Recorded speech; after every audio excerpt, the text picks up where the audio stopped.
Hi there. Today we're talking about what to do when you feel overwhelmed. Oh, you got so much to do in your business. How are you going to get it all done, right? Oh my gosh, I feel you, right? Yes, overwhelm is a common occurrence that happens when you're in business startup phase. And I think not just then, I think always. Okay. So, you know what? I remember times when I was in corporate. If you were in corporate, you remember too. Yeah, too much to do happens to be the culprit or the cause of us feeling overwhelmed. And it comes down to us taking on too much, right? We're trying to do too much all at once. And either we've got some big projects that came down the pipeline, or maybe some things that feel like they were thrown at us. But ultimately, we're going to talk about how you can take control of everything that's landed on your plate so that you feel like, yes, I've got this. I know what's on my plate. I can manage it. It's doable. And you can just come right back down and go, yes, I'm good. I've got this, right? So that's what we're going to talk about today. Here's some tips on what you can do to start to turn the overwhelm around to where you feel more relaxed, more at ease, and you feel a sense of, I'm on the right track here. I got this. So first thing I would say is this really has to do with how much stuff we're putting on our plate, right? How much we're saying yes to, how much we're adding to our to-do list, and how much we're adding to our calendars, and specifically what we're adding to our calendars, what we're adding to our to-do lists. Are we putting things on there that maybe shouldn't be on there, or maybe we need to outsource? Like once you start to get to a certain point where your business has grown, we start to outsource this stuff, right? But in the beginning, you're wearing all the hats. You're wearing the marketing hat, you're wearing the sales hat, you're wearing the expert hat, right? So you're doing it all. You're bookkeeping all of this. Yes, hopefully you're doing your bookkeeping. But the point is that we have a ton to do, and it can be really tricky when we're in business startup mode to know how to prioritize our time. What really is most important? What really should be on there? And one of the things to recognize is that we can't do it all, right? We can try to maybe juggle all the balls in the air and hope none of them fall, but ultimately it's better if we just don't juggle as many balls, okay? Then whatever we are working on gets done more effectively because we're more present, we're more calm, and we're able to really just take our time on each element that we need to do. When we rush through details, we make a lot of mistakes, and mistakes aren't necessarily bad. We learn from them, but a lot of times if we just slow it down, become more present with each task that we're working on, we can avoid a lot of those mistakes, okay? So first thing is to recognize there is a benefit to reducing your workload. You do not have to say yes to everything. So what are the things, first of all, that we need to say yes to? We need to say yes to activities that are specifically about us getting out there and marketing ourselves. Okay, so actually, if we're out there networking, that is a marketing strategy. I've had some people say, I didn't know that was a marketing strategy. Yes, that is a marketing strategy. So you can say, yes, I'm marketing myself. This is time set aside for marketing. If I'm networking, if I'm sending emails out, I'm making cold calls, I'm doing door knocking, I'm making videos for my business, I'm doing email funnels and all this jazz, right? Anything that's in the space of getting your face out there in the world so people know who you are. This is called marketing, okay? And it is essential, right? And I'm still working at getting better at marketing myself, So there are people who are more marketing experts, right? That this is their wheelhouse, okay? But for those of us who are in startup, marketing is not in our wheelhouse for most of us. And so there's a steep learning curve. And even if you've done marketing for another company, marketing yourself can be very challenging, yes? So marketing is just about getting out there. It's getting your face known. It's about being seen. And in the beginning, in my opinion, based off of my experience that I've had over the last 7 years, marketing face-to-face is the most effective. So we can send out email, or we can send out letters in the mail, for example, and the response rate on those is about 1%. So recognizing that people purchase from people they know, like, and trust, right, is about creating relationships. It's developing relationships with people. And really, the best way to do that is face to face as much as you possibly can. So just putting that out there. But you've got marketing, you have all these, that is a top priority. And then for those of you who are dealing with exhaustion, burnout, which I talked about in another video, taking care of your own health, top priority, right? You can't not do that anymore if you have, like, adrenal fatigue, for example. If you're completely exhausted, we got to put that up at the top of the to-do list, right? So we got marketing, getting ourselves out there, getting known, getting seen, and of course we have taking care of ourselves. Boom. So these become your top two kind of prioritizations, your top two tiers that you start to work with. Now, what happens is we say, yes, but I've got all this admin stuff I have to do behind the scenes on my business. One might be I need to do a website.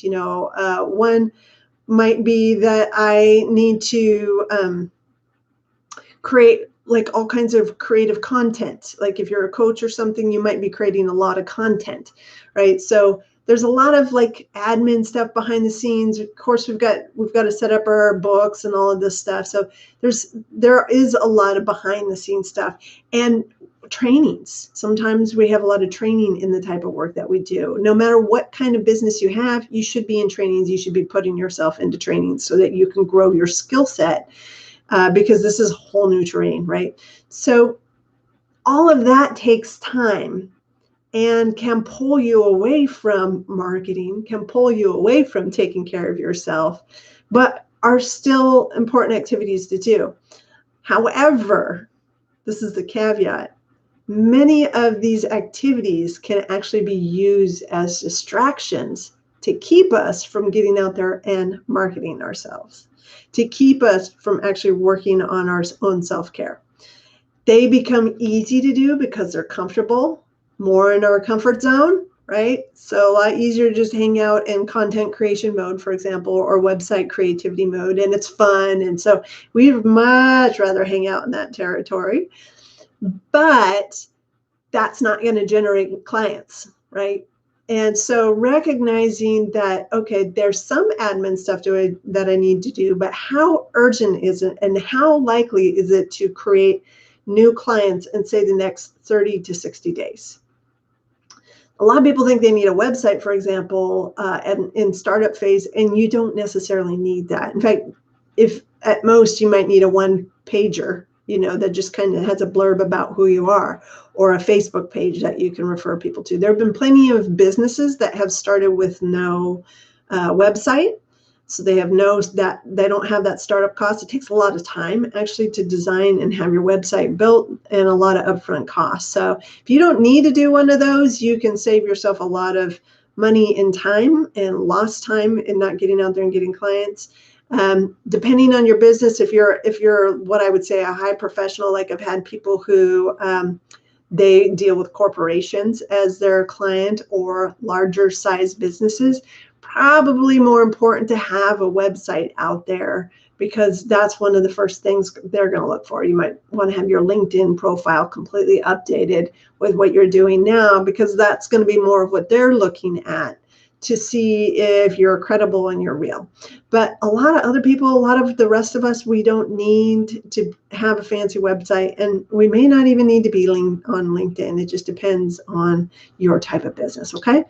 So that's my long-winded answer to saying, recognize that there are what the priorities are really in your business. Marketing, getting out there, being seen, being heard, networking with people, meeting face-to-face, introducing yourself, practicing saying who you are, because part of that is getting over that imposter syndrome that says, I'm not the real deal. I'm an imposter over here pretending like I know what I'm doing, but I know that I'm not, I don't know what I'm doing, right? There's this imposter syndrome that we all have to get over.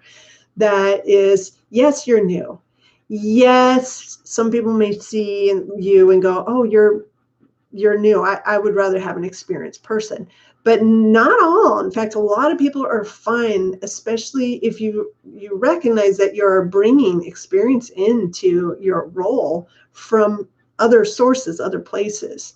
Even if you're reinventing yourself, which many of us are, you still have some experience that you can pull forward. And a lot of times when we're in imposter syndrome, we're discrediting, we're minimizing the experience that we had before.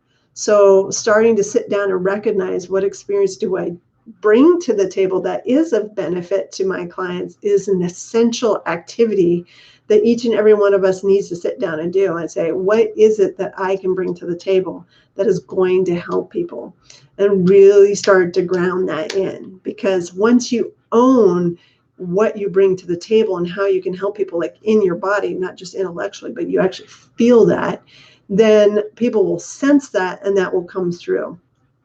So getting out there and marketing yourself that's where the green growing edge is, meaning that's what can bring up a lot of the inner, saboteur and the inner critic and all these things inside your mind that want to talk you out of getting out there, talk you from getting onto social media. It's going to talk you out of posting things and doing videos and all of this stuff. That is all the head game, right, going on there. So just recognizing that your temptation might be to do more of the admin stuff, so you don't have to get outside your comfort zone where it's really uncomfortable. And we start to activate what I call the ego mind, which is that part of you that really just wants to talk you right back into your comfort zone, right? Really wants to talk you back into going back into maybe your cozy corporate job, right?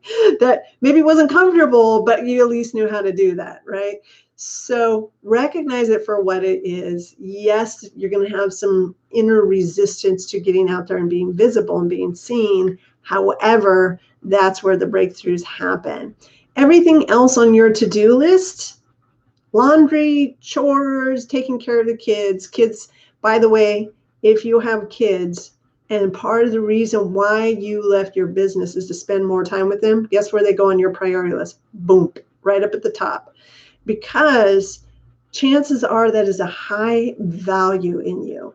So in your business, you want to take a look at what are your highest core values, meaning what matters to you most, and recognize that these things, that if you don't do them, like spending time with your kids, continues to drum up inner conflict, because this is important to you, yet you continue to ignore it. So we now want to make it a high priority for you to take time out with your kids. So you block some time off with your kids, right? Make time to be with them because you know this is a high priority. And so part of the work to do is to look at what are the things that matter to you most. If you're burnt out, fatigued, boom, that pops up. Taking care of myself is a high priority. If you have a mom or an aunt you need to take care of, and that's a high value to you, meaning like this is really important to you, this now pops up onto your priority list. However, you don't want to do this at the sacrifice of your own dreams, your own priorities of your business, right? So how can we make both work? It's not this or that, but how do we start to take care of mom? Maybe we also find somebody who can help assist in that process, so we're not doing it ourselves. And we have time to work on our business. So it's learning to prioritize ourselves and what's most important to us. And it's learning to also prioritize our loved ones if that's really important to us. And so recognizing what are the most important things to me is the first thing to do. And then really making those things a priority on two things: your calendar and your to-do list. If you don't make them a priority on those things, then we can keep shuffling them off. Okay, so like marketing, we can keep putting that off. We can just stay in the admin part of our business. We can just stay in the taking care of ourselves part of the business. The parts that maybe have less resistance around them, we can just hang out in those territories. And meanwhile, we're not marketing ourselves, right? So that's pretty common. So you might have to physically block out time on your calendar. This is time for marketing, right? This is time for getting some exercise, eating. I put it as me time, right? And for me time also for me includes like meditation, doing my spiritual work, working on learning more about having I was going to say having a positive mindset, but really understanding how our mindset impacts our lives and continuing to do the work there. So what are your highest priorities that were the kind of the whole reason why you started your own business in the first place? Start to create a list of those and then start to block out time on your calendar to make those things happen. So don't sit and wait for them to happen. Make them a priority. Put them on your calendar, put them on your to-do list, and you'll start to see a shift in momentum. Okay. Of course, when you get into the marketing stuff, which we won't be able to talk about in this video because we don't have enough time, but this is again where all the head noise comes in and starts to try to talk you out of it. So this is where you're going to need extra support to help you recognize the reason why you're hesitating, the reason why you don't want to get out there is because something inside of you feels afraid, worried, uncomfortable about getting out there, being seen and being heard. Okay. So just recognizing that piece is you're probably going to need some outside support to help you get the structure around you that you need to recognize what's going on in your own head and learn tools and learn strategies to work past that and get out there. Because you really want to just stay in action. So you want to notice when you're getting stuck, shift it and get out there. Notice when you're getting stuck, shift it and get out there. Notice when you're avoiding, like, I don't want to do that. It's too scary. Recognize that, get the support that you have, shift that and get out there and push yourself, continue to push yourself past your comfort zone. And this is what creates that expansion of you into this new version of yourself, right? Because you're expanding from the person who maybe was an employee before, like most of my clients, and is now moving into this territory of being your own boss, right? Owning your own company. And that takes great growth and expansion, both in our mindsets, as well as in the strategies and the skills that we're learning to do that. So you're creating a new version of you that is a greater, more expanded version of you. And it's not easy. It's not easy. I'll tell you what, your ego is going to want to try to bring you back over here because it's safe and easy and comfortable. But you're going to have to push yourself and stretch yourself and grow yourself to this next level so that you can have the success in your business and your life that you want. Okay. So thanks for joining today. Hopefully this was beneficial so that you can think about how to prioritize your time differently, how to block out time differently on your calendar, and just put little chunks, put an hour here and 2 hours there, or how whatever feels right for you. And say, what feels right for me to be able to spend time on X? What feels right for me to be able to spend time on Y? And start to block out your calendar with times where you say, this is me time. I'm spending this on me, right? And nobody gets to interrupt my me time. This is all about me. And this is my marketing time. This is all about me getting out there. Nobody gets to interrupt my marketing time, right? Starting to block those things off, I think, will help you beneficial. My clients love it when they're like, oh, this feels so good to have this structure in my life. Because we lose structure when we become self-employed. And so putting structure back in, just like, oh, this feels so good, right? So try it out this week. See how it works for you. Please, if this was helpful, comment on here, like it, and feel free to subscribe to this channel. Share it with anybody also that you think would benefit from it. Okay, thank you so much, and I look forward to seeing you on the next video.